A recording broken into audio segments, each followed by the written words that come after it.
All right, good morning, everybody. Good morning, Robin. Good morning. Good morning.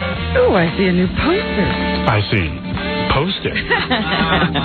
All right, good morning, everybody. Yeah, it's a poster of the cover of my new and exciting paperback. I took it for the TV show. I might as well get a couple of them in. Thought it'd be kind of cute. Is that right? Soon to be a motion picture? Yeah. I got a meeting about that today, as a matter of fact. Yeah. It's my book isn't like a novel where you just convert it into a movie. I agree. You gotta play with some of that material. It's just that it seems that everybody decided to make the movie before they saw how to do that. Yeah. Well, I always, I never understood how they were going to make a movie out of my book in the first place, to be honest with you. Which I've told you, I was always shocked when they came to me and said, like, all these studios wanted to make a movie out of my book, and I said, oh, I never thought of it as the kind of book that you'd make a movie out of. But they said, oh, no, it's very obviously a movie, and they're still trying to prove it to me. So I think a lot of the guys who wanted to make it into a movie didn't read it first. Is that right? Yeah, they might just be reading it now. I think they were reading the bestseller list. Yeah, that's what I do, too. Well, there is a story in the book based on my life. Particularly there's the 2 chapters on the rise in radio and then the early chapters on childhood. So there's certainly There's a frame there. Yeah, there's a frame. There's a semblance of a movie. But you need, I just got a script last week. It was okay. It's just kind of like a Chevy Chase movie, you know what I mean? And I'm not going to do that. It needs work. Yeah, you could come off very cartoonish. Yeah, well, the movie that is in its present form is very cartoonish. That's a very good word for it. So I gotta somehow convey that in the meeting. Yeah, you want to steer clear of that. Yeah. You don't want to be... Yeah, but it wasn't... Jerry Lewis. It wasn't awful or anything. It was just... None of them are awful. It's just... Chevy would do a great job with it. Yeah, but it's not you. It would be a good $3 million picture for Chevy. $3 million gross. I'm after a little bit bigger picture on that one. I'm after the whole enchilada. Well, anyway. So I've got, for the television show, I got some pictures of my book hanging up there. New pictures. I don't know. I requested them from Simon & Schuster a couple of months ago. They're in no rush. All right. We'll take a break. We'll be back right after these words. This is Roseanne. You're listening to the Howard Stern Show. It's great. I love it. All right. Getting out of there quick. She was in a rush. Yeah. Caught her on the run. What is it? When the celebrities cut IDs, they go, well, what should I say? I said, this is one that runs in the morning. I said, say, hey, you're listening to the Howard Stern Show. It's great. I love it. Anything like that. And then she said, hey, it's great. I love it. Exactly what you said. All right. Smart. Captain Janks is on the phone. Yeah.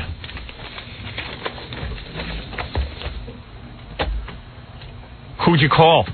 Yes, good morning, Howard. Oh. He likes good morning. A little preamp. Oh, Gary just knocked over my poster of my book. Oh. Dick. Jackie, can you fix that? How'd it get up there? It hangs on a wire. Hey, man, you walked out, but you got to be careful. There's a wire here, see? You fix that, will you? It's upsetting me. Jeez. All right, we'll fix it in the commercial. Oh. Jackie, of course, ripped it down. So jealous. He's going to break the poster in half. Go on with this show. I'll send you this. No, just leave it. I'm telling you, it's too distracting. Sit down. My poster for Archie Riddle. Shut up. What? I can use Where's my poster for Archie Riddle? Right. All right. Put that down. Now it's where Jackie wanted it in the first place. My joke land never fell down. My mug, my mug and tape collection. My pyramid of mugs never falls down. Hi, you're on the air. Yes, good morning, Oh, Howard. Captain Jenks. Who'd you call? I called 2 shows. First one was Talk Back Live, that new show that replaced Sonya on CNN. Right. With Susan Rock. And they had like a panel of DJs, Howard, like Alan Combs. Oh. And where does he work now? And Kirby Wilbur. Is he still a DJ? Yes. Is he still on the radio? Yes. I don't know exactly where. That was the guy that replaced me at NBC. They said, well, let's get a guy who will talk a lot like Howard, and maybe he'll get a lot of ratings, too. Yeah, people want talk in the afternoon. And he talked a lot, all right. Well, the topic... He talked him right into a dizzy one share. How does he still work? I don't understand. You know, if I failed like that, I would probably never get any more work. You'd be out of the business, I'm sure. Radio's a great career, actually, now that I think about it. You could keep failing for, like, ever, and people keep hiring you. Look at me. And he's an expert. He's on CNN. He's going to tell other people how to fail like him. Yeah, he should just do a show on how to fail in radio. And I see that he's like a whole expert now on talk radio. They send this magazine to me called Talkers. Yes. So it's all guys in talk radio. And he's got a whole column telling guys how to be in talk radio. And I think that may be his only job. That's what I thought. That's what I thought, too. I thought now he was, like, talking about being in talk radio. What station is he on? I have absolutely no idea how. I'd never heard of him before, actually. I just know that he's a disc jockey in Washington. Yeah, he's a Howard Stern imitator who couldn't even imitate me properly. Well, he did seem like he was imitating you there on CNN that day. Yeah. And the other guy is Kurt. At least when that guy in Rochester and Mark and Brian imitate me, like Brother Louise and Mark and Brian imitate me, at least they steal lesbian dating game. I was in Rochester for a month, and I know for a fact this guy Louise admits that he rips you off, Howard. He admits that he ripped you off. I hope you call him and let him have it good, Howard. I can't stand that man. Well, he just has to remember his retard daughter and what he did. He left his daughter over here in Philly, Howard. That's right. Just remember that. There's always paybacks in life. Oh, you know that's a very painful subject for we. If it was painful, don't leave. He doesn't like to talk about it. The guy we compete with in Rochester left his retarded daughter. I don't know at what point, but it was pretty early on.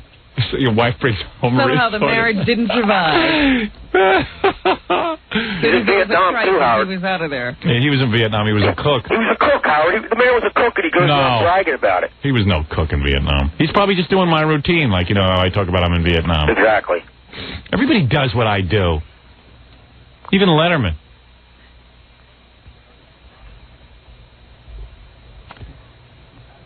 Where's that retarded daughter of his? I'll find her. Yeah. How often does he get to see her, living so far away? Yeah. Another Howard Stern imitator. Well, he could imitate your personal life. Nobody does that. Yeah, none of these guys manage to do that. These guys manage to stay with their wife and kids like I do. They just manage to take bits of material and then take credit for it. Mark and Brian. Oh, yeah, we decided to syndicate a couple of years ago into the Portland area. Brother Louise. Yeah, I invented lesbian dating game. They all just sit around and steal crap. He runs his show till he waits till you go off the air before his show goes off now, Howard. They all do that. Yeah. They're all dickheads. Yeah, all of a sudden they know how to break all the rules. He's very sad. Although he did one bit that I didn't do. Didn't he have some sodomy or something? Yeah, I think he decided to go that. He went gay. He went gay. What it was like, yeah. He went gay. I've never gone that far. He admits it. Yeah. They even have a Robin imitator, I think. And Mark and Brian don't have I think Mark plays the woman and Brian is the guy. Yeah, they do it themselves, Mark and Brian. One of them is the woman and one of them is the guy. Well, Brother Louise does have a Robin imitator too. Yeah, that's pretty good. She's terrible. She's absolutely terrible. So is he. He's a poopy head. I don't know how people could listen to him. His voice is so irritating. He's got cancer of the throat or something. It's cancer of the brain. Yeah. There'll be retribution for what he did to the... I thought he'd learned his lesson when I was out there. What he does to retards. Yeah, isn't the idea if you have a child, you take what you get?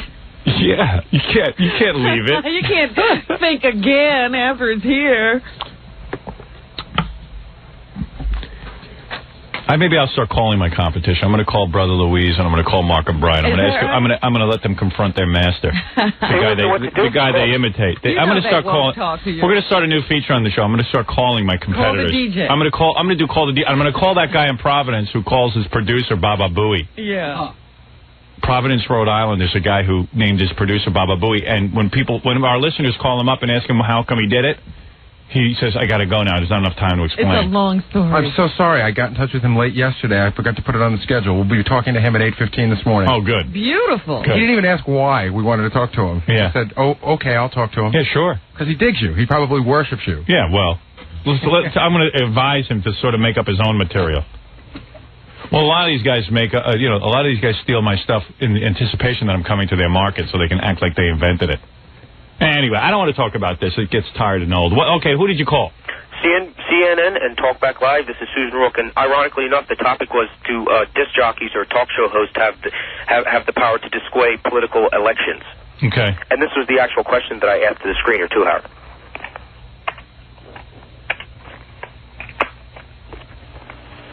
Thomas, go ahead. Yes, I fully believe that a radio talk show host can sway a political election, as we saw in the case of the great Howard Stern, when simply because of financial disclosure could have quite possibly been the next governor of the state of New York. Oh, yeah. Right. And by the way, all you other DJs suck.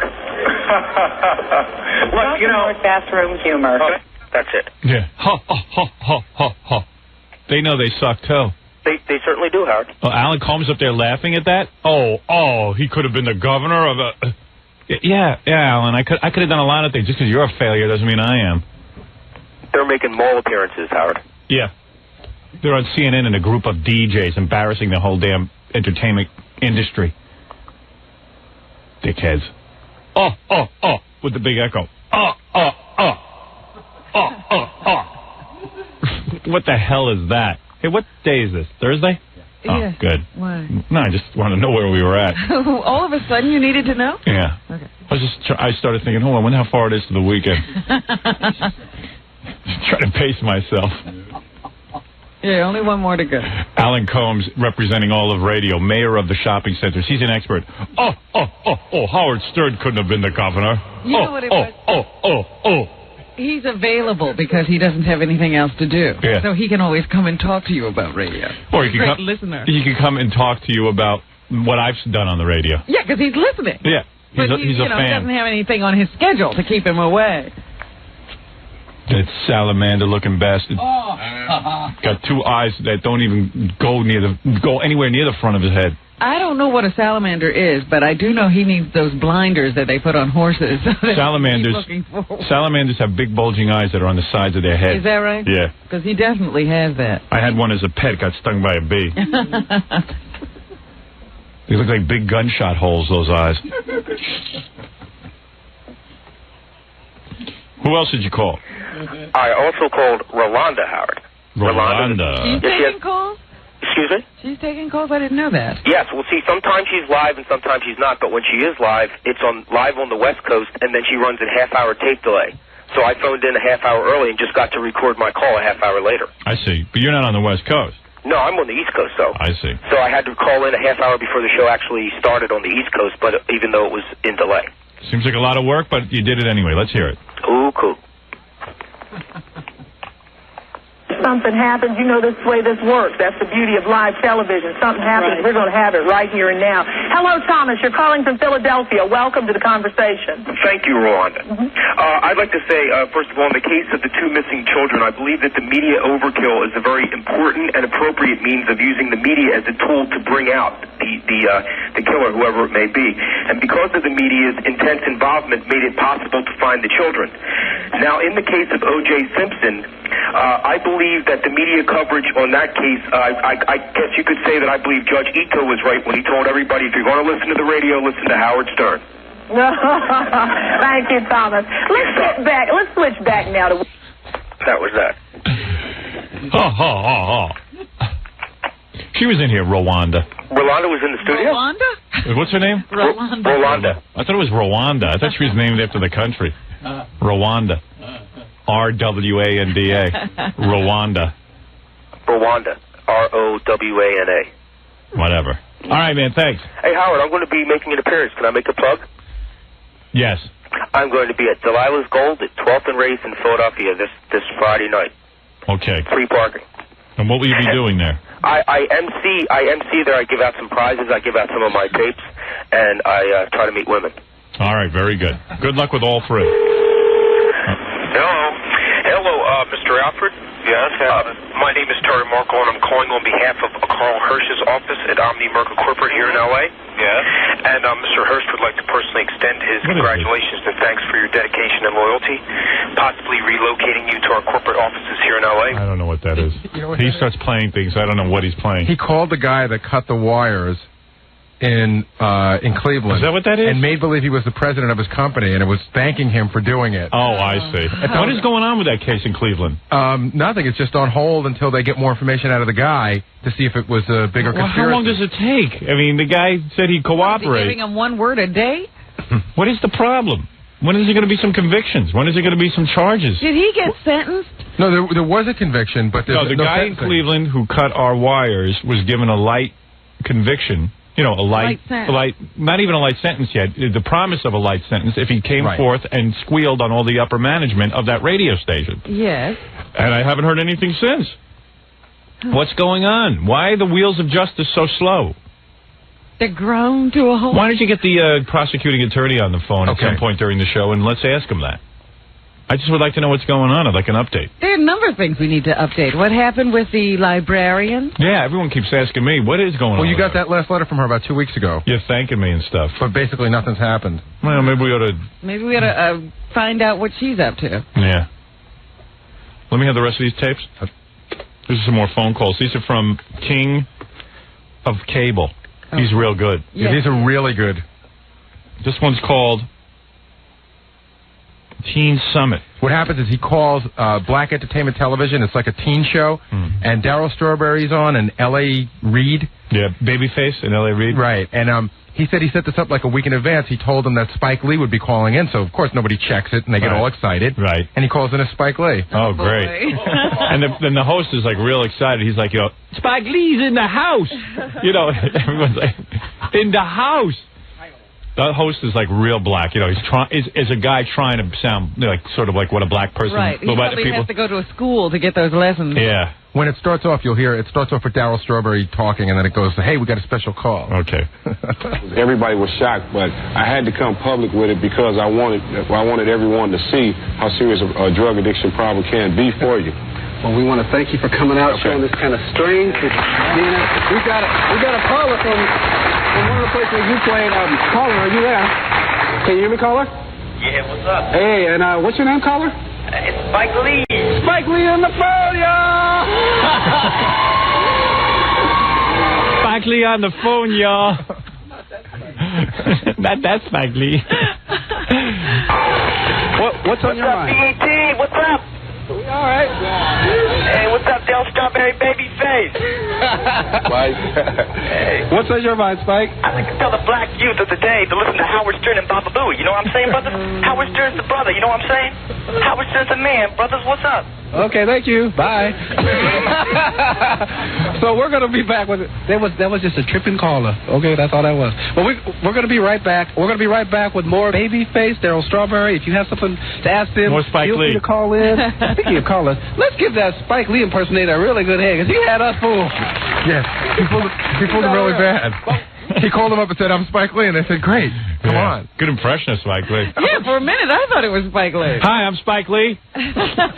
What does Spike Lee sound like? Who knows? I make movies. Hey, how do we know it's Spike Lee? Because I make movies. Oh, okay. Yeah, he knows it. That's him. Malcolm X. I made Malcolm X.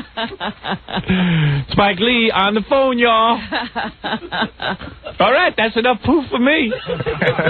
Poof. There it is. Hold it, we got Lincoln, Jefferson, and FDR on hold after Spike Lee. That sounds like a good show. I wish I got that. I wish I got Black Entertainment. You don't get Black Entertainment television? I would love it. I used to get it in the city. It's really funny. Yeah, I'd love to get that. But most of the time it's just videos. Mostly Donnie Simpson. Is it? Yeah. And then I guess it's like, ex-baseball, or baseball players who have gotten off drugs. They have one sports show where they have a bunch of sports writers sit around and talk about sports. And then Are they all black guys? Yeah. Yeah. And then they have, every once in a while, they let a white guy in. Yeah, that's cool. And it's like white television. Every once in a while they let a black guy in. And the videos are exactly like Friday night videos, except it's nothing but black people, who sit around between videos and comment on them like celebrities. Right. Babyface and... right. L.A. Reid and Babyface. And they get really excited if they can get an interview with a Snoop Doggy Dogg. Right, that's a big deal, right? Do they promo the hell out of it? Oh, yeah. Snoop is in the house. Snoop on the phone. Snoop will be here any minute. Snoop. That's a big black celebrity. Pride of the black community. Snoop Doggy Dogg. Snoop Doggy Dogg. The man of the hour. Oh, yeah. Talk about some gangster rap. It's beautiful. We got to take... Yeah, I mean, have you ever listened to a Snoop Doggy Dogg album? Yeah. All he sings about is gin and pot. Yeah. Same as Jackie, but a different style. It's amazing. There's no love songs. No. It's just gin and pot. I can dig that. I'm sick of love songs. What? Those are love songs. Oh, yeah. He loves gin and pot. Gin and pot. Gin and pot. People always yell at me that All right, who cares? All right, let's take a break. He wants to get into it. I got to move the show along. I can't stop and listen to you. We're going to take a break. We'll be back with more of the... this guy sent a whole bunch of calls, the king of cable. He doesn't like to come on the air. He just likes to send them to us. All right. Hey, by the way, I must remind you, I know I would be... people would be angry with me if I didn't remind them that tonight on the E! Show, Pat Cooper Goes Berserk. Oh. It's the big show. And be there. It's an explosive show, to say the least, including the big argument, which Pat and I had, plus all the behind-the-scenes footage that has never been heard or seen. That's right. All right. Plus the interpretive reading that Billy and I did so beautifully. It's the Pat Cooper experience, we call it, where Billy plays Pat and I am Howard, of course. Now, how did you handle that? Do you show Billy doing it? Yes, of course. Okay. Oh, absolutely.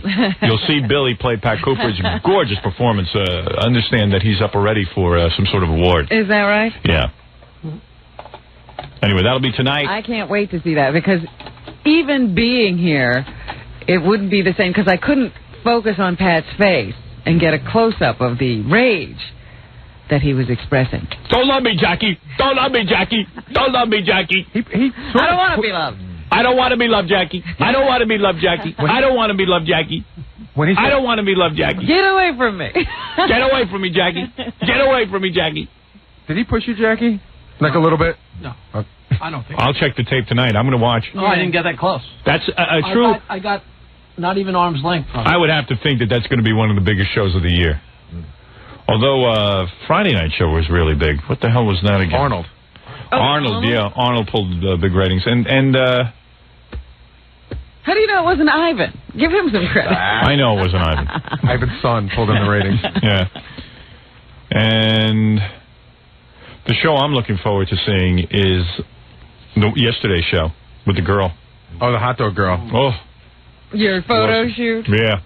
Everyone's going to love that. That's going to be a two-parter. I forget when that's going to air, but, they're preparing it now. Did her pictures get over to Playboy? Yes, they did. They were delivered yesterday. The pictures the photo shoot that I did on the air yesterday were delivered to Playboy, and I'll be hearing from them shortly. And that girl's going to own me. Big. She could end up in the magazine, She's certainly pretty enough. She wasn't friendly enough to me, quite frankly. I might maybe she would get friendlier if she got the gig. You think? Right. Once she got the gig, why would she have to be friendly to him at all? She wouldn't even let me tickle her. Girls work in a whole different way. She wouldn't even let me tickle her. She said she was way too ticklish. Yeah, well, that's the idea. By the way, I just gave Gary money for a stockade. I ordered it out of a tickling fetish magazine that someone sent me. Thank you. All of our female guests now will be put in the stockade when we interview them. That's the interview chair. Yeah, we're going to remove the chair that you see now. Howard, call it by its proper name. It's called the Laughing Stock. Laughing Stock. So we've ordered a laughing stock where girls' feet and arms will be bound, and I can have full tickling access. And if you don't like what they're saying? I tickle them. Do you want to tell Robin about the video we watched the other day?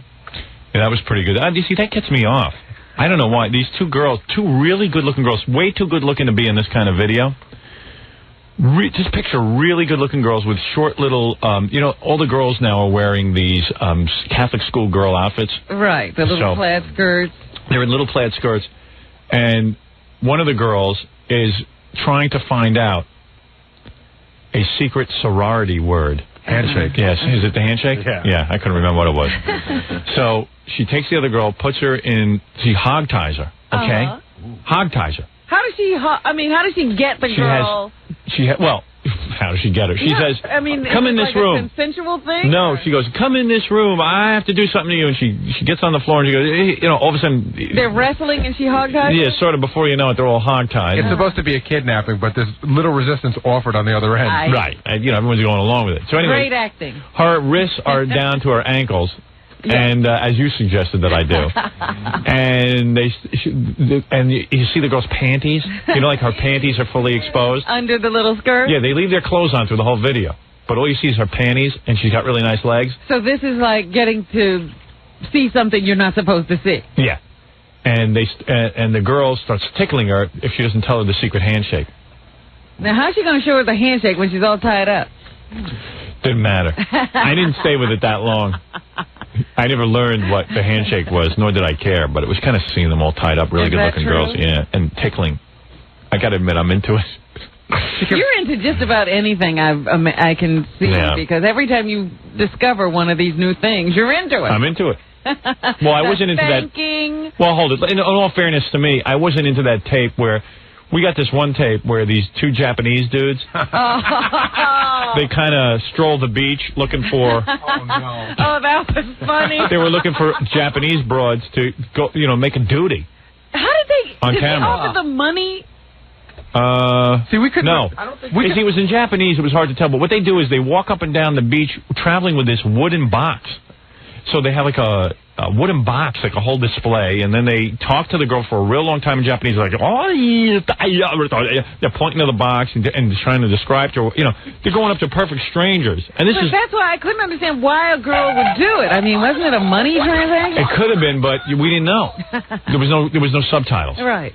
So the Japanese didn't want this movie to get out. I think the beauty of it was that they didn't offer them money, that they got girls to do stuff without offering them money and just telling them they'd be in a movie. Maybe that was it, because they had a camera. Yeah, and maybe in Japan they're not uptight about their movements. They're uptight about everything else. It would be hard to convince American girls to do that. Yeah, but that was really disgusting. Don't you remember? Well, what it was is she didn't have to go to the bathroom. So the whole movie basically is her sitting there struggling to go to the bathroom because they finally get her bottoms off and everything, and, you know, they convince her to do it, and then they're walking around the beach, a hot beach, with, like, enema stuff, and you see families strolling by. People with their kids. Yeah, you see rubber hoses, they're pulling out of a bag, and they're administering enemas. And it's like, whoa. You could see in the background, there's, like, little kids and adults with their families. People tossing a little beach ball. Yeah. Having a picnic. Yeah, I really wasn't into that. I mean, I was into it from the just curiosity, but I didn't get turned on. We all drew a line. You know what I think? I think you have to see them in the right order. Yeah. Because there are things you're not into at first. Yeah. But after they drag you into some of this other stuff, like the spanking you really got into, now you're into the tickling. Nah, I'm just not into movements. You wait. No, I'm really not. You know what? In fact, when we were at Gary's bachelor party, we had this really good-looking girl, and everyone gave her like $200 a cup. Some of the guys were really into it. And I kind of walked away. I was sort of proud of myself. Now, did you think the guys were into it? I thought that they were doing it just because... To see what could happen. Right, to see what they could make I don't know, somebody do. Ronnie seemed like he might really get off on it. There's nothing exciting about it. Ronnie, the limo driver, looked more than just like curiosity kind of look. I think he was... stayed to the last drop. He was there and really... He was coaching her like a Japanese guy. You know, he was like, come on, come on. And like, he spent the whole night really trying to get this cup full. Oh, boy. He really worked the whole situation. No, I think he's about a week away from killing cats. But because he had spent way too long in that corner of the room. You know, like at some point you get fed up. Hey, she can't do it. Let's forget it. Let's move on to some other oddity. Well, then they gathered up enough money to try to convince her to do the other thing, and that she couldn't do. Oh, and Ronnie was very disappointed about Number that. one, you mean? No, number two. Yeah, no. Yeah, we started with number one. She did, no problem. Right. Number two, that's what I'm saying. Oh, okay. He spent all night trying to coax her into a number two. He really wanted to see that. And you want to know? I don't know what his story is. Can I tell you something really funny? The girl one of my friends overheard the girl complaining to another girl that she was bummed out that she didn't have anything to eat that day because she really needed the $200. Oh. Yeah. She got all upset because she couldn't make the $200. And she was really trying, poor girl. And she was cute. She was really good looking. She was cute. She was more than cute. you can get good-looking girls to do lots of stuff for money. She did not need to be doing that. That's pretty degrading. That's what you think. We figured out every way to degrade a woman that night. Aren't you proud of yourself? Twice over. Can I ask you a question? Yeah, you weren't there that night. How did you miss that night? That's pretty degrading. What's very degrading? Oh, you don't know. You have no idea. At one point, I'm standing in the room. Like, that wasn't the most degrading thing that went on. I don't even know that I can talk about what went on in that room. I'm sure you can. It's almost impossible. I'm sure you can. It's a good thing I don't get to see you guys at these times, because I can't imagine what you do. I got some great stories out of that night. I don't know if you could have told the last one. God, there is a fever that comes over certain guys. Yeah. Some guys really... And no control. And I'm always shocked that women go along with it. No, you're not. I am. No, you got to see what we don't. Forget what we do in here. That was chicken feed. What? These women do things for money. It was all about money. No. You had to see what was going on. Nobody would do this. I'm not even checking. You know what? You guys are probably tame compared to what they usually have to do. I can't imagine. You know what? Gary has some really wacky Weird friends. I'll tell you what it came down to. Like real guys. What it really came down to was these girls. Real animals. You know what they're like? I know when I was a little kid, there was this one girl on my block that we could... I had a big tree in my backyard, and we could take her behind the tree, and she would show us stuff, and show us her anatomy, and spread everything apart so we could really look. And guys would do weird stuff, and maybe use sticks and things, because they were 5 years old. They didn't know what they were doing. Touch. But Gary's friends are like 5 years old, 5-year-olds. They try to do. They're trapped at that time. But you know what happened that night, Robin? It was a combination of two things. First of all, these women usually do. If I had to leave out of disgust, it was pretty bad. Do you think they were doing this to impress you, or do they do that? No, they were. Oh, come on. You think it was for my benefit? It was a combination of how much money there was in the room, which was a lot more than a regular guy bachelor party. Right. And the idea that you were there, not that you were making them do things, but I think that in a way... Yeah, they were psyched that there's a celebrity, and they wanted to impress you. They rose. Oh, gee, I wasn't aware of that. Yeah, I really do. Because, when I caught Ganji and Gorilla, Oh, boy. Ganji was in on it, too? No. Well, there was this one girl laying down on the table, and all the guys were piled around. And all of a sudden, I see somebody's hand, slip in and start, squeezing someone's chest. And it's just like this hand, and to me, I'm into women and everything, but just to squeeze someone's chest in a detached manner is almost like squeezing a rubber ball. Yeah, it might as well be mounted on a pedestal or something, not attached to a human being. Yeah, because there's no eroticism. She's not getting off on it. And all of a sudden, I look to my right, and it's like Gorilla. And that hand just, he just... Not only did that happen... where's the romance? Not only did that happen, but we have a picture of it, and I swear to God, it really looked like the accused. Yeah. The Gorilla, man, you're a horny guy, man. The only thing missing was I was definitely oversexed back then. Yeah, and I said, back then. Yeah. So I said to Gorilla, I go, what are you doing? And he was just I was out of my head that He was like... it feels good. I didn't say that. You did too. You don't even know what you said. It feels good. I figured everybody else had their hand in on the action. Why couldn't I? Right. Nobody. No, she didn't mind. She was inviting guys to do it, but you kind of looked like a retard doing that. Yeah, I did. He had his hand in, and he couldn't reach, so his head was turned away. He was reaching behind the refrigerator. There were so many guys piled around that Gorilla just stuck his hand under the pile. Next to her. It was like the pile up at an NFL football game, and then all of a sudden, imagine Gorilla coming and sticking his hand, and you can't even see what's going on, but he latches onto this girl's chest and he starts squeezing. He's looking for the ball. He was grabbing something under the bed. He kind of would look like, when the Good Humor Man used to reach into that little square box in the freezer, and he had to turn his head, and he couldn't... Right. His hand is all the way in there, and his head is almost gone. Yeah, that was Gorilla. He couldn't quite... It was a long time ago. I've changed since then. How long ago was it? I've only been married 2.5 years. Yeah, so it was... Guy 3 years in June. Guy changes a lot in 3 years. No, 2.5 years now. What happened? What's so different? I got a girlfriend. I hadn't gotten laid at that point in a year and a half. Oh, is that it? So I was out of my head. You were close to rape. Absolutely. Another 6 months, he'd be the serial rapist. That's right. I got carried away. I got carried away. I got caught up in the passion of the moment. I tell you, I love you people with all your self-control. And Ganji was acting weird that night, too. He was another one. He was orchestrating a lot that night. Ganji was orchestrating? Here's Leonard Bernstein. You over here. He was more like holding something. No, he doesn't orchestrate anything. Yeah. He was just sticking his hands in, too. I see. What is it, Ralph? You know what I was doing? Everybody was throwing 50s on the girl. They were just laying there and people were throwing money on them. I would take like a 50. It wasn't even mine. I'd grab a 50 and I'd like wave it in front of her face and then go down and do something. Oh, she'd let you do stuff for 50? Yeah, because she thought I was like handing 50. I'd just keep taking. Oh, you're a real gentleman. Well, you would take. I knew Ralph wasn't going to say he gave any money. No, he would take the same 50s he found on the floor and recycle it. I mean, because there was so much money over, they couldn't even hold the money. It was just like all over. It I was just picked it up and go like, hey. Yeah. It was string. It was pretty wild. I just remember Ronnie spending way too much time in the corner trying to coax the girl to go to the bathroom. By the table. Yeah. I mean, when I walked in and saw that, I almost threw up. But it wasn't only Ronnie. It was a lot of other guys, too. Yeah, like Neil. Another right. weird. Neil's into that. It was a whole Other little guys short... who hate women. It was a short... Yeah. Neil really hates women. It was a short man's organization in that corner for some reason. Yeah. Very angry guys. It was a cool party, though. That was the first bachelor party it was, too, and it was incredible. I mean, I've never been to anything like it. I started to tell Roseanne's future husband about that. He was getting, because he wants a bachelor party. Why don't we throw him one? And she doesn't want him to have one. What are we doing tomorrow? Are we going to go to a bachelor party scores with Roseanne's husband? Yeah. Does he have to be there? Yeah, of course he's got to be there. Have one in his honor. Well, we'll just schedule it, and if he shows up, he shows up.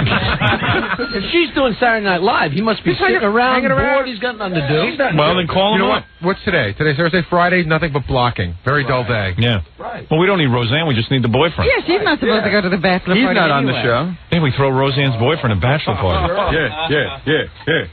Get him all messed up. I'm sure she'll appreciate it. He'll be in the hospital like Fred, all bloody. I'll pump him up with some tequila. Yeah. I hope he doesn't die. Want to do it? Yes. Yeah, call him up and say, hey, look, we'd like to throw you a bachelor party. We've known you a long time now. And And it never occurs to you that you're tired of degrading women. no, I don't degrade him. I just I enjoy talking to him. Watching it. It's the same. You're supporting the whole thing. Did it ever Yeah, I occur to guess you I am. that Yes, they're not, you are. Did it ever occur to you that they're now tired of taking his money? I don't care about that. Exactly. You should all go there and get drunk and then go crash the Saturday Night Live rehearsal. Yeah, You do that. Wait, that'll ruin your head. You do that. And? Hey, I'm here. Hey, why aren't I on the show? Hey. A belligerent Jackie. He's off the people to write the show. Here, let's teach him how to really write. I'm pretty sure Lord Michaels never hires It's a fun idea, and you know it. You can both kiss my ass. Hey, let's go over to Saturday Night Live all drunk and make trouble. Let's make spectacles of ourselves. Yeah. Hey, come on. It'll be like the Patty Davis Reagan thing. Go in there. Really make trouble.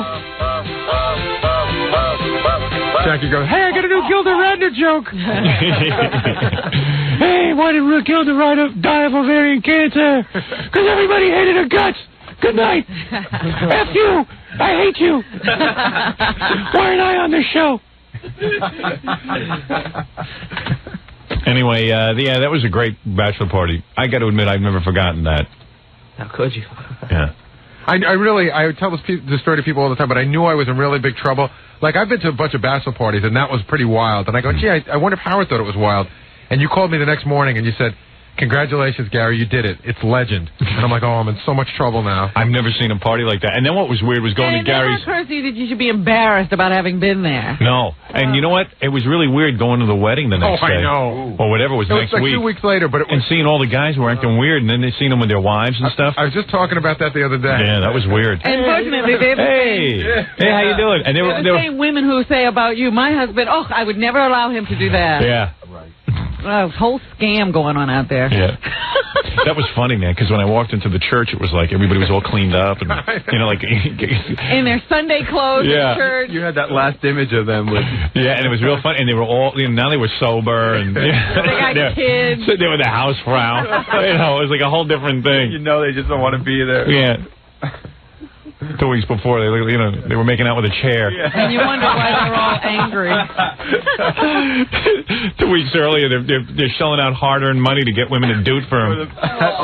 Oh, man. I know a woman... Meanwhile, their wife does it for free. Right. I know. Yeah, and who wants to see that? And they're running, Yeah. I know a woman who almost didn't marry her husband because he came back from his bachelor party and admitted to her that he had the crabs, that he caught the crabs in his bachelor party. Yeah, I can see. And she's like, she didn't talk to him for like 2 weeks, but they still got married. Did they really? Yeah, they happened that's today. the operative word, that she married him anyway. Well, I always thought it was weird that guys, you know, go to... Like Gary told me, he once went to a bachelor party, and the guy who was getting married, his future father-in-law was there, and his father. The guy gets up on like a little stage area, and the hooker performs. That's Jackie. That was my That's Jackie. Oh, was that yours? I thought that was Gary's. the woman gets up there and performs. Is it sodomy? Would that be the right word? That's the word. That's performs sodomy on him. On the groom in front of his future father-in-law. In front of his future father-in-law. His father-in-law. His father-in-law, who's going to be his father-in-law the following week. Yeah, the father of his bride. The following day. It was the following day. Yeah, and I mean, it was a Saturday, and the wedding was on a Sunday. I mean, and was he cheering him on? Everybody said I had to perform on a Saturday afternoon. I'm thinking, oh, this is going to be so dull going to Jersey on a Saturday afternoon. So you were the comic at the bachelor party? Yeah, and there's like 12, maybe 20 guys. Just like I'm as close as me to Gary on this little 6-inch stage. Right. And the girl does this whole dance, and then she just comes over. You know how they always do, and grabs the guy by the hand, and you think she's gonna. Bronski him or something. All of a sudden, she undresses him and lies him down. I'm like, I couldn't believe my eyes. I'm waiting for somebody to pinch me and say, candid camera. And you're probably watching the father-in-law. If these guys are all acting like this is normal, right? But the guy was a little embarrassed. I mean, he was like freaking out. Was he able to get aroused? It took a real long time. Yeah, I couldn't do that. I mean, in front of a bunch of guys. And of course, his father-in-law. His father had the best seats in the house. They were out front. They were sitting ringside right first. She got done with him, and then there was a line at for the bathroom or whatever. She did everybody else. Every guy. Yeah. Well, I'm proud to say I did not get in that line. You did not get in the line. And I don't remember if the father-in-law and the father got in the line. I don't think they got in the line. Not all the guys got in the line. What you got to pay a girl to do the whole party? Well, I think it's individual tipping at that point. This is how it works, because I've seen this at parties before. You hire the woman for the party. Part of the package is the groom and the best man ride for free or something. Exactly. Then everybody else pays their own way. All right. But the funniest thing is I went to a bachelor party. They're the big stars that night. I went to a bachelor party once, and the best man was more obsessed with money than sex, so he raffled his off. Right. $5 a piece. Everybody put your name in a hat, and he got $100, and somebody got what they needed. Really? He raffled it off. No kidding. Great. That's wild. That's wild, man. Isn't it totally weird that that's like part of the package? Yeah. Oh, it's almost like when you hire a caterer. Certain things come with it. Coleslaw, and other things are extra. The weirdest thing to me I was don't mind eating off the same plate with people. The weirdest thing was this was totally normal. Like, I'm looking around expecting everybody to be like, whoa, and they're like, oh, this is a bachelor party. This is how we do it. Like, ooh. Because it's a tradition. How'd you used to even get that work? I mean, you used to go to bachelor parties. In those days, I didn't get in line for the girl because in those days, I'm sure I was making exactly how much it would have cost me to go with the girl. Who do you think got paid more, you or probably the girl, right? I absolutely was considering switching jobs. Yeah, right. Why did you get in the bathroom? I'm sure she walked out of it with between 2 or 3 or 5 or 7. I have no idea how much it was costing the guys to go to the bathroom. I'm sure I was making $75. This is like 1979. So you show up at a bachelor party and like there's 20 guys in a room, and what do? Just all of a sudden start telling jokes and then people just crowd around you? Or do they announce? There was a little funky, horrible buffet in those little, silver tins. Yeah. And then, I'm sure. Yeah, but do you do this? The guy get up and go, okay, the comic is now going to tell some jokes? No, I have to stand up and go, hey, yo. And get their attention. So you go on before the girl. Oh, yeah. Once the girls are out, you can't top that. And in those days, I'm sure they told me a few things about the groom, and I made a few jokes about him and about his father and father-in-law. That's how I knew. Right, they give you the names, and you're like, hey, Teddy is a great guy. Right, blah, blah, blah. Hey, his old man is a real jerk, though. And now here's the girl, and good, blah, blah, blah. So how long do you have to do? You introduce the I'm girl. sure, 20 minutes, half an hour, something like that. Now, it's almost horrible. It's like, going 2 rounds with the champ. I know, but it's got to be awful because out of 20 guys, to get them all laughing and into it, like some of them probably just zone out and want the girl. It's impossible. Actually, they're pretty nice guys, but the thing is, here's 20 guys, and waiting for they're paying you to be the life of the party. It's like, come on, guys. Can't you get your own excitement going? Right. Yeah, that's pretty pathetic. Right, at least you guys know each other. You got to hire a guy with a personality to. But that's not the kind of thing. You don't go up there and say, hey, fellas, how you doing? Well, you're pretty boring, so I'm here. Not a bad line. But how many, is there a ratio of girls to guys? Do they ever think, well, we've got 50 guys coming, we need 2 girls? No, it's usually, if it's 20 guys, they have 1 or 2 at the most. This was one girl. Yeah. Was she hot or was she like a real mess? You know what? I'm sure I was bombed by the time I got there, but I remember she wasn't. No wonder you're an alcoholic. I would drink if I had to do bachelor parties. She was nothing special. So I dragged my friend Red with me, and he said, this is going to stink, man. I said, look, we'll take a ride. It was in somewhere in New Jersey in the middle of nowhere. He says, come on, listen, maybe something happened. And was he freaking out when he saw the guy lay down on the floor with the girl? All of a sudden he looks over at me and says, this isn't that boring. Yeah, I thought I'd have to just sit through your act. I didn't realize this was coming up. It's been a story for years. Oh, that's funny. But it's like a lottery, because I did a lot of those things. I did them where I showed up and there was like 6 guys.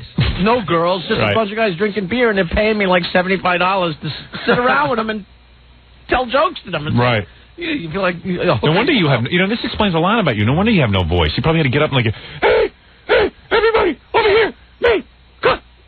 Oh, yeah. You have no mic. You show up and the guy says, a microphone, what's that? Yeah, she had to yell, like, you know, hey, come on. No, my voice was going long before that.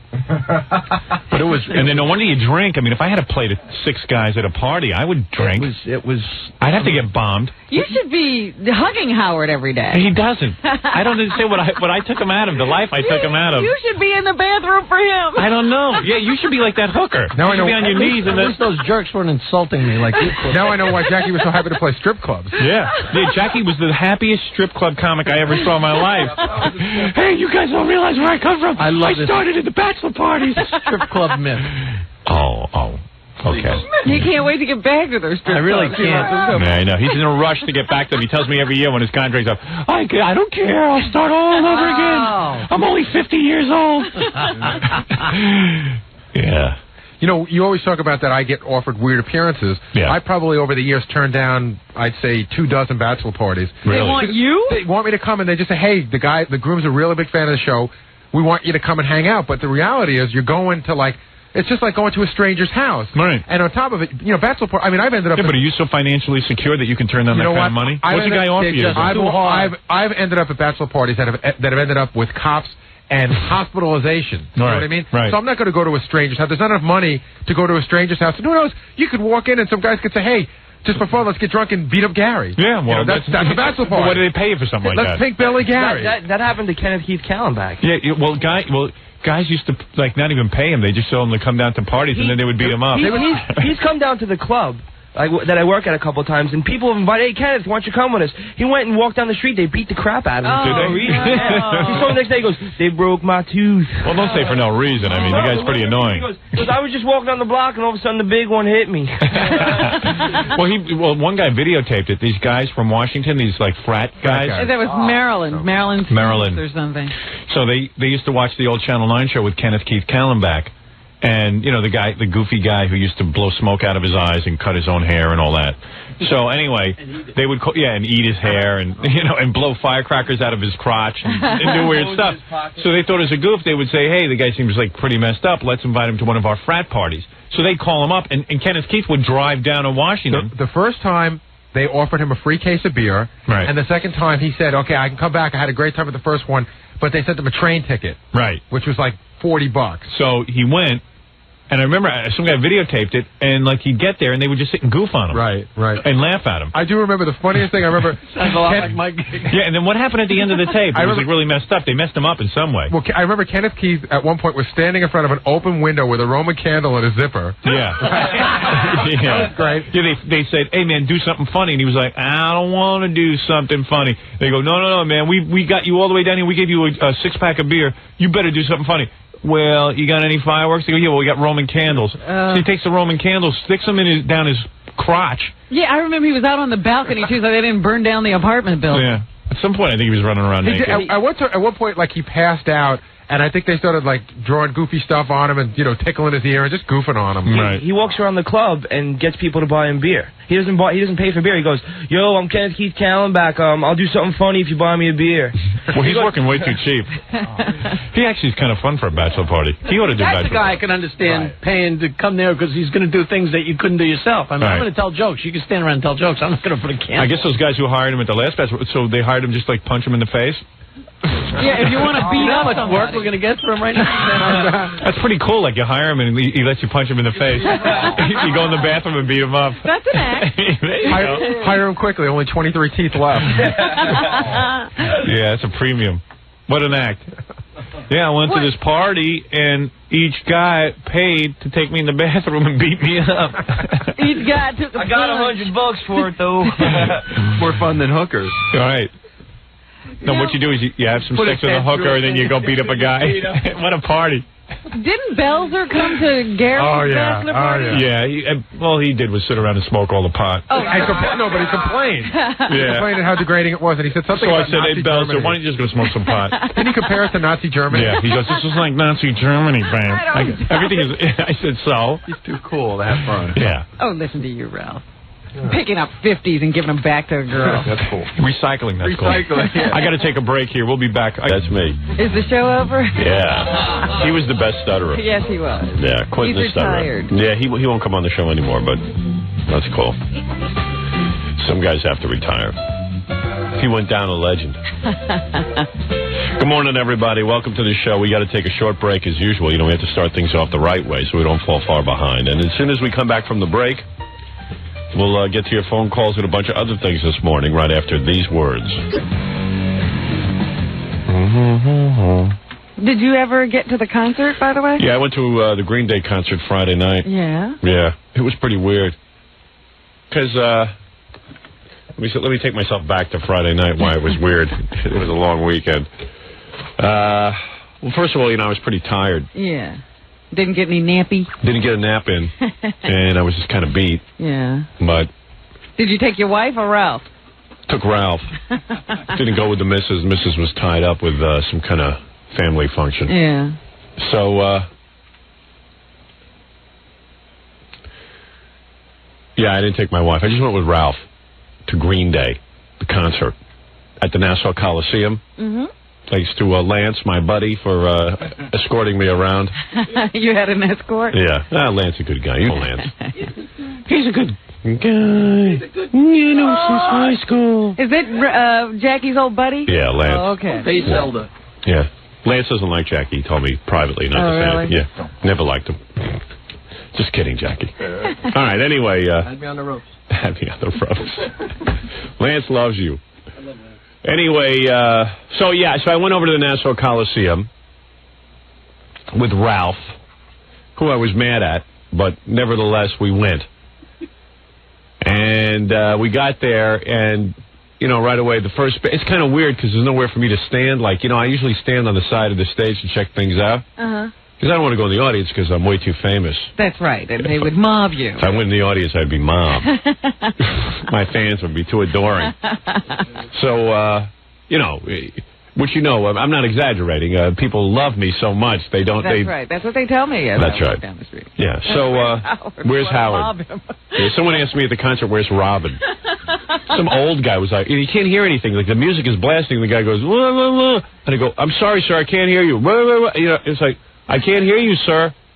Where's Robin? Oh, dear. I was like, oh, Robin. Yeah. That was really important to repeat 500 times. No, I said to the guy, well, she's right over there. Go say hello. And then he left. Did he? Yes, he was looking for you the rest of the night. Yeah, where's Robin? So, I guess we're supposed to be together all the time. Yeah. Yeah, like Abbott and Costello. We should live together. Yeah, like the Beatles. Should always be seen together. Because that's what everybody always... Where's Howard? So I got there, and there was this band on stage called Die Totenhausen.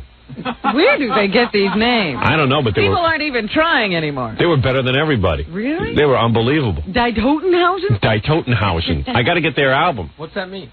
It's some Nazi thing. I don't know what it is. Is it German? It sounds German. Yeah, it's Die Totenhausen. Die Totenhausen. I hope I'm saying the name right. You didn't get the name there? Or no, it was did you just, see it written? I saw it written. They have a big sign behind them that says Die Tautenhosen. You don't know what it is. But they were real good. Yeah? And they did a song. Were they foreign or they American? Oh, they were foreign. They were, I think they were British, but who knows? They could have been German with a name like Die Totenhausen. Uh-huh. They were like a punk band, but they were just really good. Wow. I'll have to check them out. Yeah. And they did a really cool version of, you know, like Guantanamera? Yeah. They did a punk version of it that was unbelievable. Guantanamera. I swear to God, it was kick-ass. Yeah, it was like one of the weirdest things I'd ever heard, but it was good. And I would buy a record of theirs if I even could find their record. Never heard of them, huh? Ralph, what was their name? Die Totenhausen? Yeah, I can't pronounce it, but it was something like that. But I didn't want them to get off the stage. They were great. They were really good. Yeah. They were better than everybody. But me and Ralph had gone there, especially Ralph, because the second group was Pansy Division. Right. Which was an all-gay band.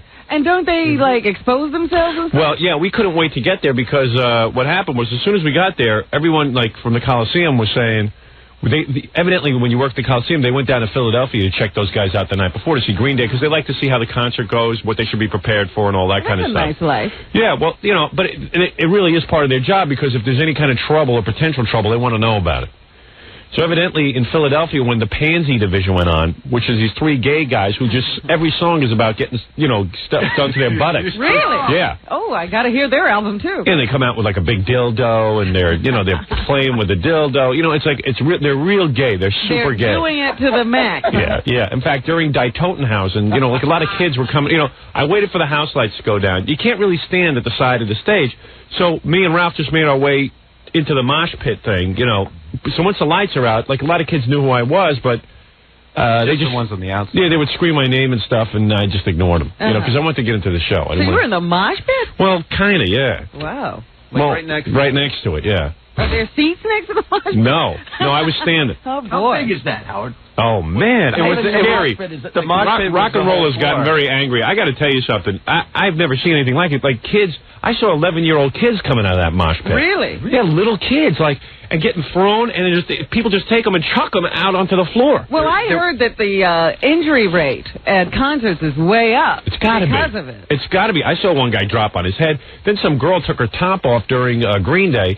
Then she took her bottoms off, and she's up on this guy's shoulders. She took all her clothes off. Yeah, and the guy from Green Day, this naked girl sitting on this guy's shoulders. Oh, man. The guy smelled like tuna fish. Full access. And the guy from Green Day from the States said, hey, just because she's naked, don't rape her, Why not? Ralph yells out, why not? Isn't she asking for it at this point? When are you asking Yeah, at some point, isn't someone asking for it? They're in a mosh pit naked with guys handling her and passing her around. Oh, man. She had a nice body, too. At what point are you up for everything? Yeah. At what point is the judge going to say, okay, you did the right thing? But she had her top off, and she had her hand over, and she was swinging her top around. Why did she take her top off and put her hand over? I don't know. It was very frustrating. Yeah. And then she's a strip teaser. Yeah. So anyway, we get to... So that was, so we saw Die Totenhausen. Yes. And then, so Pansy Division came out, and the word was that in Philadelphia, when Pansy Division went on, the crowd went nuts. They wanted to beat them up. They were trying to storm the stage. Because, this is mostly 15 and 16-year-old boys who are having questions about their own masculinity. And suddenly there's a band up there, and these guys are going around singing about getting stuff done to their butts. See, I was going to ask you, if Pansy Division is that out there, have times changed and guys aren't all crazy about that anymore? But I'll tell you something. The crowd at the Nassau Coliseum, while they weren't raving about them, because it was really weird. I started moving around trying to dance or tap my feet to the Pansy Division, and then all of a sudden I go, wait a second, I'm tapping my feet to a guy talking about getting stuff done to his butt. Yeah, I'm giving the high sign to a guy who's saying, hey, I want... Yeah, because I said to Ralph, you're dancing a little too much here to the Pansy Division. Everyone was standing still during Pansy Division. You gotta watch what you do. Gotta watch the body language. Yeah, they were rocking and stuff, but... Are they good? Yeah, they were good. I enjoyed it. I met the guy from Pansy Division afterwards. Yeah. Because they're big fans of our show. Oh, really? We should have him here then. Well, what happened was, I'm standing during Die Totenhausen, which is no gay band. They were very macho, masculine rockers. They were gay bashers. Yeah, they weren't gay bashers. There were fights backstage. Yeah. But anyway, while I'm standing there, some kid comes up to me. He must have been about 15 years old, and he's chubby little blonde boy. And he comes up to me and he says, he's like, no. I go, dude, I can't hear you. Talk to Ralph. Ralph will hear you. So Ralph is rapping to him and stuff, goes off to the side of the stage. And turned out it was the drummer from Pansy Division. Oh, you're kidding. I blew him off. Big fan. Big fan, but I couldn't hear what he was saying. He's a little tiny guy. He looked like he was 15 years old. Mm. And they're so proud to be gay. They're more proud to be gay than I am to be. It never struck you that way. The guitar player, the rhythm guitar player, was so gay. I mean, I've never seen a guy. I gotta see this group. Yeah, I keep hearing about them. I'm dying to see them. They are so gay. Yeah, they were the gayest guys I'd ever seen. What does the crowd do when the announcer says, and now here's...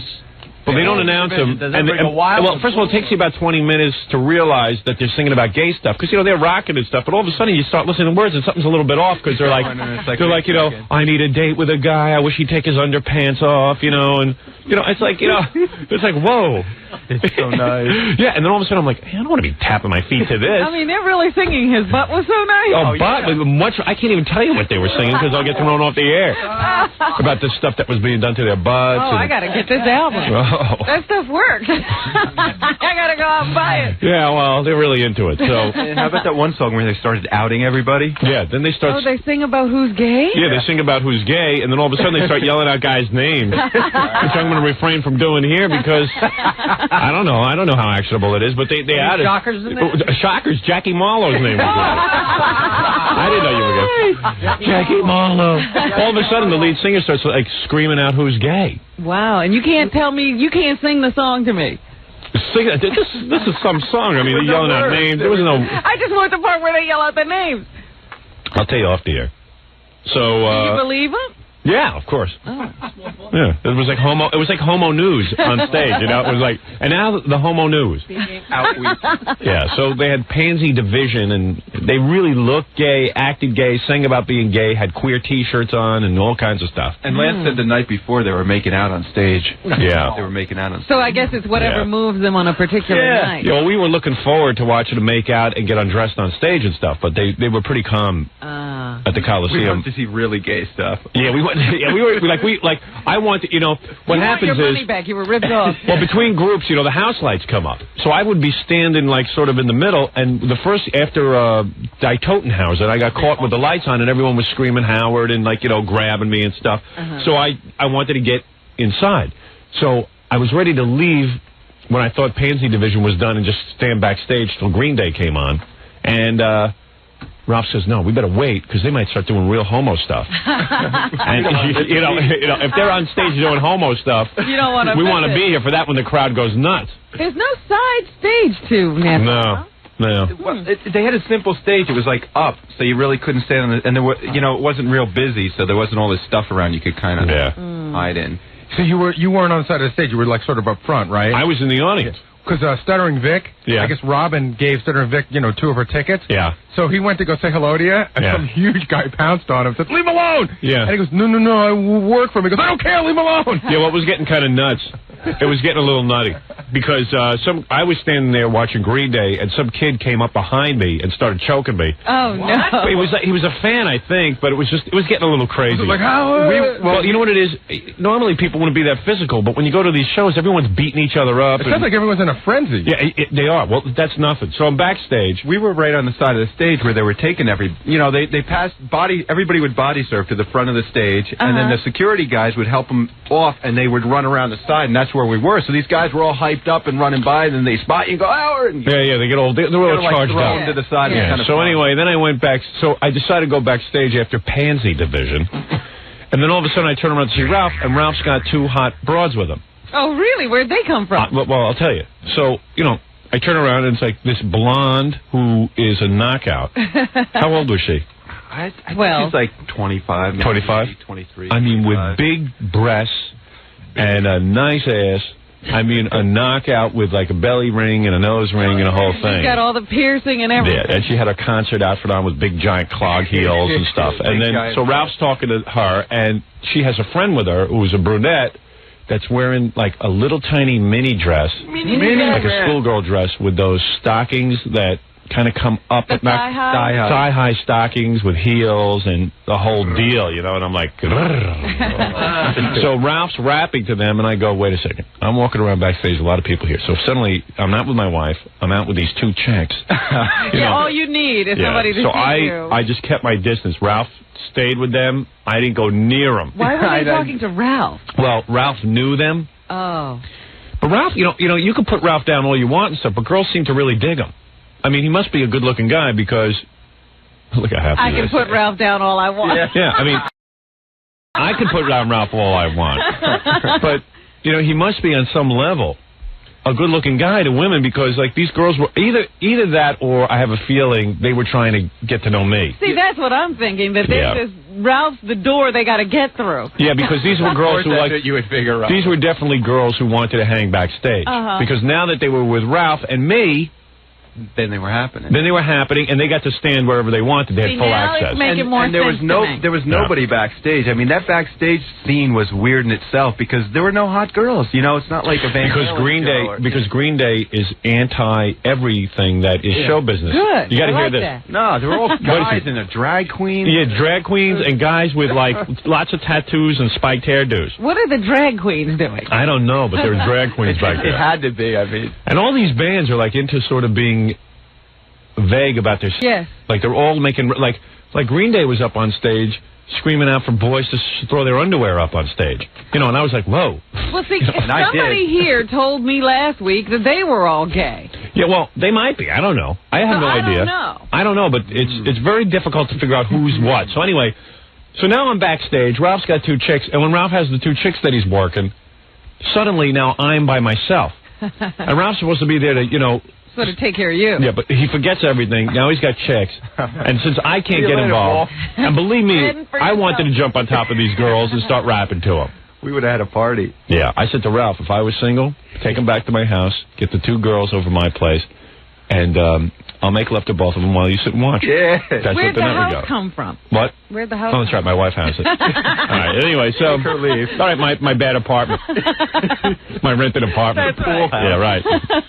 So anyway, so Ralph's rapping to the 2 chicks, and I'm walking around, and now, as soon as Ralph leaves my side, every kook in the world is coming up to me now for autographs, pictures. Where was that, in the office when I walked out of the... No. When we were just standing by the side there. Yeah, when we walked. Yeah, some woman screams out, "I'm the woman with AIDS," and you know, and I'm like, "What's going on here?" It was like a 3-ring circus, and of course Ralph is tied up with the girls. I got distracted. He doesn't even know that you're getting into trouble. No, so I immediately, and then there was some guy in the corner like, "I'm a big fan." I go, "Oh, thank you," and then he goes,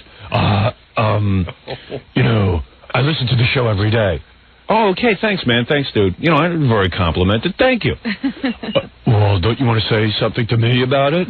You know, it's just like, you know, this is what's going on while Ralph's scoring with 2 chicks. And meanwhile, he's scoring because he's with me. Right. Because these girls, what was that? One of those girls, that girl was a dancer, right? One girl's a dancer, and her friend, I think. The blonde. What do you mean dancer? Like a dancer. An exotic Not a dancer. stripper. An exotic dancer. That's a stripper. I think she's a rockette. Is she a stripper? Yes. Yeah. I think so. She is hot. Yeah, she's hot. So anyway. Really hot. Exotic dancer. So anyway. Pretty, too. I mean, she's not, like, up close, you know. She withstood all tests that I gave her. And the other one looks like Marissa Tomei close-ups? when she dresses up hot. Yeah, but I could barely look at them because I didn't want anybody thinking, because at one point, one of the security people says, "Here, these 2 girls with you." I go, no. Let me explain. Let me correct. These 2 girls are with Ralph. They are not with me. I don't know these 2 girls, and this is not my situation, okay? Let me get your name for the deposition. Yeah, I want to go on record right now. You are my witness. Yeah, these girls are not with me. Because, you couldn't... It's hard enough for me to get out, out of the house without my wife yelling at me.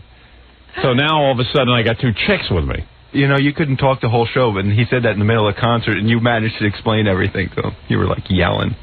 Never mind. Thanks, Ron. Okay, so anyway, I don't know. Just don't break into my story, all right? If I ask you a question, you can talk. Okay. So, retard. So then I have to make my way backstage, and I'm just, I'm sitting around, just trying to find a room to sit in. Ralph is out front with the girls, so I'm sitting by myself, just watching the Knicks game. Mm-hmm. And, and then Lance came in from the Coliseum who said that Green Day definitely was a weird act because he says they show up at the Coliseum in their tour bus 8 o'clock in the morning, okay? Yeah. Now, and they just stay there the whole day. Ugh. And in their contract, you know how like most bands want certain foods and certain everything to be taken? They don't want any food. They don't want any furniture in the dressing room. Nothing. They want nothing. And they just stood around the Coliseum the whole day waiting to go on. Nothing to do. Wow. They didn't go to a hotel, nothing. They just stand there. He said they just hang out. They're doing it to the hilt. They want to make sure they're not in show business. Like, you know how Van Halen will show up 10 minutes before the show and they have them brought in by helicopter? They don't even see their instruments until they're on stage because there's a roadie who knows exactly how Eddie likes his guitar tuned and the whole thing. No, a whole different thing, a whole different mindset. And you don't see the band wandering around. And you know that it's not like... Well, you do. Like the band, like the lead singer was standing next to me during Tottenhausen. Van Halen, you don't see them wandering around, but Green Day, you see all the guys. Yeah, the guys are just hanging around. They don't act like stars or anything. It's like it's a whole mindset, you know? It's like a way you have to be now. And they only charge $12.50 a ticket, which means they made absolutely no money on the day. That's all the tickets cost? Because I've played the Coliseum, and I know what the business behind the Coliseum is. You can't charge $12.50 a seat and make money, not with all the unions and who you have to pay. Wow. $12.50. That's amazing. And in this day and age, but they don't want to, like, gouge their fans. But, of course, as I made the point, everyone who works for them will make money. All their management will make money, but they're going to end up broke. And you know how embarrassing it's going to be former member of Green Day working in a gas station? Yeah. You know, like when they're all done? You're a used car salesman. Yeah, I mean, I know that, like, Ralph was saying to me, hey, man, you know, not everything's commercial, and, like, it's cool. Like, he started arguing with me. It's cool, you know, in front of the chicks. You know, it's cool, man. Everything doesn't have to be about money. And I go, hey, douche. Everyone here is making money. The Coliseum's making money. The guy from the record company's the only reason to do it. Yeah, I mean, they're doing it, and you know what's going to happen? They're going to have all this fame and everything, and have all this success, and it might be gone in 10 minutes, and then they're going to be broke. Yeah. What's the point in that? I don't care how much of a punk you are. Well, they sure aren't spending money on their hair. I noticed that. Yeah. I saw them on Saturday Night Live, and I thought, geez, did they just have some people come in off the street? So listen to this. So meanwhile, I find out that, you know, they just hang out all day, and they got, you know, there's no furniture, no food, nothing. No glass of water, nothing. In fact, Lance didn't even know what they were. It was just like, he didn't know any, you know, it was like, how are they surviving? They're like cockroaches, you know, they're surviving with nothing. So they're a low-maintenance band, let's put it that way. So then I wanted to make sure I didn't miss any of Green Day, so I'm walking around backstage at the Coliseum, and all of a sudden, this fight breaks out where this guy is smashing bottles on the floor. I'm getting real nervous. So the cops start coming over. I turn around, it's Green Day. They're smashing bottles over each other's heads and on the floor. Spraying beer all over the place. This is like right as they're about to go out. Is this how they get worked up? And they get worked up. Now, wait a second. Then the three of them, in unison, start climbing a wall. Like literally, like jumping, like frantically. I got to show you how they do it. They're like this. They're like moving around and stuff, freaking out. And then one of the guys starts ripping out his own zipper, and starts to pull his weenie out. And guys were like banging into each other and stuff. And are you sure this was the band? Yeah, it was the band. I was standing right next to him. Music's got a little weird, man. Oh, that's funny. And then they were all psyched up and ran out on stage. Now, we were waiting to go out and watch them because we had heard that the night before in Philadelphia, everything happened in Philadelphia. Yeah, you got a good concert in Philadelphia. Someone told me the night before that the lead singer, Billy Joel, or whatever his name is, Billy Joe, he just came out after one or two songs and then stripped down to just his shoes and played naked on the stage. We left early. We might have missed that. We might have missed it, but I don't know. I read the review in the paper. They didn't say anything about it being naked. They would have mentioned that. Yeah. Now, what's the makeup of the audience? Well, it was real young. But there's a lot of girls out there? No, mostly guys beating each other up. Just like head bashers. Yeah, and there were some hot girls, but they were all dressed down, and they weren't like... Well, that's what they always... The new concert dress is to dress in something that you don't mind having destroyed. Yeah. Yeah, well, anyway, the two girls that Ralph had procured... They were dressed up. They were dressed up real hot. Yeah. They had... concert clothes like the old days. Now, they don't go around and have spotters picking girls out of the audience? None of that. No. The only hot girls backstage were the ones who were guys. Yeah. It was all guys. And there were people on the side of the stage during Green Day, and it was like 10 or 15 punk-looking guys. It was all guys. Yeah, it's all guys around them. And then, there's, guys who stand behind them who are all, tattooed, and their shirts are spiky hair. Yeah, well, there was, on Saturday Night Live, there was just a guy sort of hanging around the speakers, and I didn't know, is he in the band? No. Okay. He's just a guy who stands there. But they had 20 of those guys Friday night. So I stood there and watched the band. I had a good time. They were really good. Yeah. Yeah, Green Day was real good. They've got a great sound. And, I guess some of the kids in the audience figure, hey, Howard's there. He's one of us. And they get nuts and they want to, mosh with me. You. They want to grab me and stuff. I'm not into that. And then one of Ralph's girls. So then I said to the guy from the Coliseum, Lance, I said, hey, how long does Green Day play? He said, about an hour. I said to Ralph, what we're going to do is, about 5 or 10 minutes before the end of the show, I want to just grab my car, because we went over in my car. And I said, we'll grab my car, and we'll just split, because I don't want to get caught in traffic, and I'm really beat, and I want to go home. Lance said, you could end up waiting an hour to get home if you don't get it together. Okay. Concert's going, it's going really good, and all of a sudden I said to Ralph, hey, in 5 minutes we're leaving, and we're getting out of here, because I want to be out of here before the lights go up. So, there it is. I tell him 5 minutes. I start to make my break for the door. This is why Ralph is never going to another concert with me. I start to make my break for the door, right? Ralph goes, hey, I want to get the number for the checks. So I said, dude, I got to go. I got to leave right now. I want to leave. So I start walking out with Lance, and I'm now standing and waiting for Ralph. And Ralph is rapping to the chicks, and Lance goes, come on, let's go. I said, you know what? This guy's got to ride with me. He's got to, I'm waiting now for Ralph. Hey, I said, dude, I'm not going to 9 Inch Nails with you. I'm not going anywhere with you. You should have left him with the chick. Yeah, no, wait a second. You waited maybe 30 seconds. No, you want to know how long it was? Even Lance and I were laughing. It might have been 4 or 5 minutes. So listen to this. So I'm now waiting to leave, and some kid is throwing stuff at my head. I had stuff in my hair. He was like throwing some goo. So I'm like freaking out, and I go, Ralph, come on. And the security guys are trying to get Ralph, and Ralph's rapping to the chicks. He's a douche. He doesn't get it. He doesn't get why he's there. You weren't supposed to wait at all. Even a couple minutes would have been when I say it's why didn't you start making? He always does this to me wherever I go. He told you what he wanted to do. You should have gotten the number before. I didn't say goodbye to him. I didn't take her number. I started to say goodbye. And I gave her my number. He gave her his number. That's a move. Get her number, you imbecile.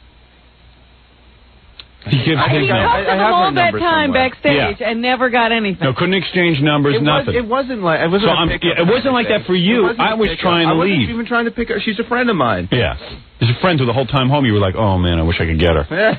Yeah, okay. I would like to, but she's a friend. And well, everyone's your friend. What difference does that make? We're talking about the timing of the whole thing. So I'm trying to leave, and I just said, this is bogus. And it was real embarrassing because the security guys are like, hey, what's with this dude? So I just said, you know what, I'm leaving. That's it, I'm going. So then I started walking out, and Ralph came. Yeah, that's what you have to do with Ralph. I mean, I just said, I got to leave. I was right behind you. No, you weren't. It was really embarrassing, man. Seriously, it was really embarrassing to me because I was trying to get out, and people are chucking stuff at my head. And it's like, you're a nitwit.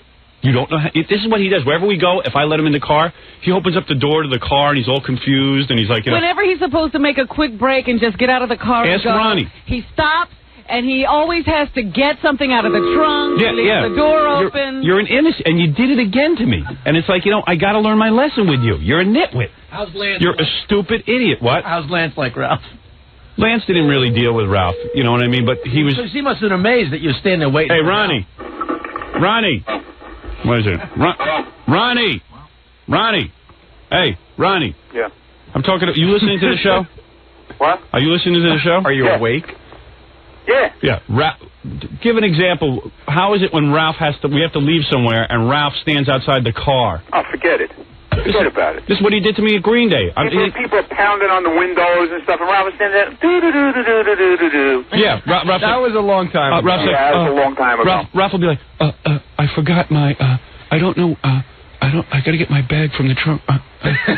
He's like all confused. His movements usually... I don't like to be right. We're all running out the door. He gets in the car and goes, oh, I left everything inside. I gotta go back in. Yeah. I never did that. He leaves the bags inside. That's not true, inside. Yeah, he's a retard. That's not true. So I go to Green Day, and I'm ready to leave, and I'm like, okay, man, let's make our move now real quick. We got 5 minutes here to get out of the Coliseum. Hey, imbecile is like rapping to chicks, and it's like, hey, dude, you rap to chicks the whole night. So stay with the chicks to make a decision.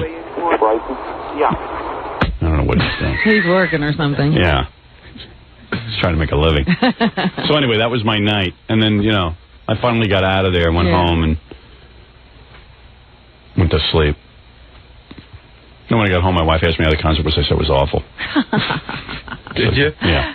Well, would she have enjoyed where you were? No, she would have hated it. So, She would have hated it. She would have been miserable. I want to sit down somewhere. But I'm taking her to 9 Inch Nails so she can be miserable. Yeah, I'm going to force her to go so she sees her. That's going to be. I mean, that's going to be a wild crowd. Yeah, well, you won't know because you.